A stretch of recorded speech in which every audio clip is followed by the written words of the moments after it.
Hai murid-murid, apa khabar? Bertemu kembali bersama saya, Guru Matematik anda, Cikgu Nurul Hakim bin Ahmad. Pada hari ini kita akan belajar tajuk masa dan waktu dalam kemahiran tambah. Jom belajar bersama-sama dengan saya. Okey murid-murid, sebelum kamu belajar dengan lebih lanjut di dalam tajuk masa dan waktu, kamu perlulah mengetahui perkara-perkara yang berkaitan dengan tajuk ini.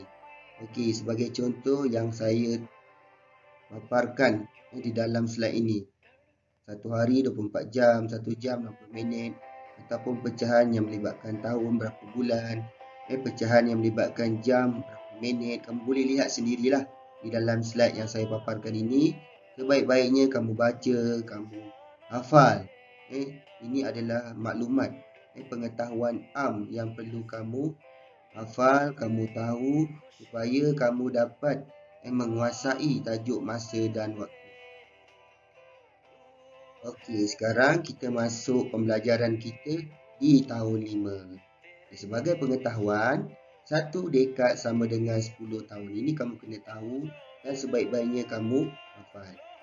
Okey, dekad. Bila kita tukarkan kepada tahun, kita perlu darab dengan 10. Ataupun sebaliknya, apabila tahun ditukarkan kepada dekad, kita perlu bahagi dengan 10. Itu formula dia. Okey, pengetahuan yang kedua, 1 abad sama dengan 100 tahun. Sekiranya ada soalan apabila abad hendak ditukarkan kepada tahun, kita perlu darab dengan 100. Ataupun sebaliknya, apabila soalan diajukan tahun ditukarkan kepada abad, kita perlu bahagi dengan 100. Ini adalah formula bagaimana kita ingin menyelesaikan soalan-soalan yang berkaitan dengan kemahiran yang kita pelajari di tahun 5. Okey murid-murid, kita lihat contoh kemahiran tambah unit masa. Contoh soalan yang pertama, 8 dekad 9 tahun tambah 6 dekad 7 tahun. Berapakah bilangan dekad dan juga tahun? Langkah yang pertama, kita perlu buat bentuk lazim. 8 dekad 9 tahun tambah 6 dekad 7 tahun. Buat bentuk seperti inilah. Dan kita buat blok. Blok ialah pemisah. Pemisah di antara rumah, tahun dan juga dekad. Jadi kita tambahkan di ruangan rumah tahun dahulu. Okey, 9 tambah 7 kita akan dapat 16. Okey, perhatikan betul-betul 16 tu. Saya tak buat 16, 6 dekat bawah, 1 dekat atas depan seperti biasa.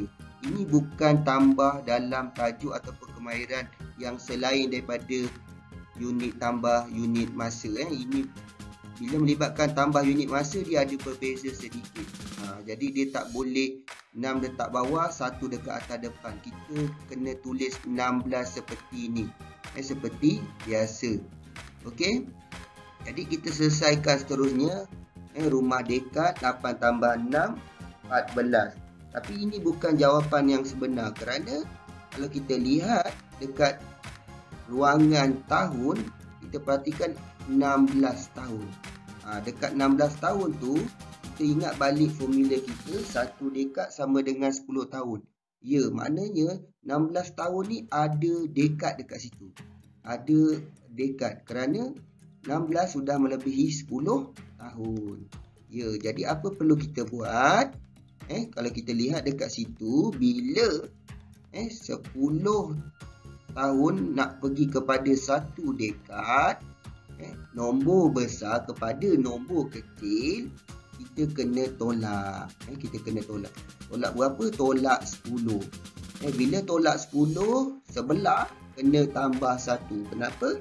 Sebab saya katakan tadi, dalam 16 tahun ada dekad. Ada berapa dekad? 1 dekad setelah tolak 10 tahun. Jadi kita selesaikanlah. Kita selesaikan ruangan tahun, 6 tolak sifar 6, 1 tolak 1 sifar. Selesai di ruangan rumah tahun. Bagi rumah dekad pula, 14 tambah 1, 15 dekad.